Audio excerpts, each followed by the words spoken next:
You better ask the British government, I should think. It's up to them, is it? I should think the next move will come from them. As I understand it, Lord Goodman has gone back to report to them, has he not? With proposals from you for a settlement, or...? No, with the state of play as it is at the moment. And he will put those to the British government, and the British government will then decide whether they think it's worth doing something or not. Are you hopeful, Mr. Smith? I've been hopeful on so many occasions.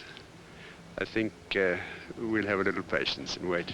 I see you chaps are getting your interview in spite of the fact that you were told you weren't going to have one. How are your relations with the new Conservative government? Do you think they're better than they were with the Labour government, or about the same? Oh, it's... I don't like making comparisons like this. I don't think it assists. Quite frankly, I believe we shouldn't do anything that could in any way prejudice the possibility of a settlement. So we'll go on and see if we can have a settlement.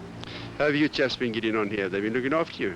Very well indeed. Been getting enough to eat? Very well indeed. Sanctions haven't been biting you too hard, huh? What about you? They've been biting you hard? Look at me. I'm fitter than I've ever been. The final question is, how badly do you want a settlement? Are you very keen to have one? Just as keen as I've always been. We think a settlement's desirable.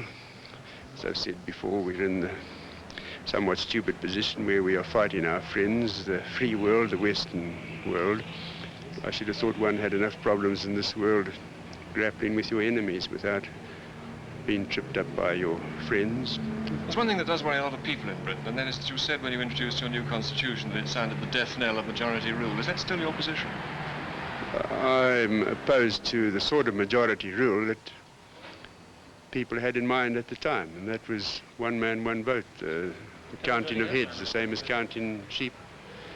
We disapprove of that. For all time, Mr. Smith? We disapprove of that sort of government, yes, at any time, I think. I think history records that it's bad government, that sort of government. We believe in good government.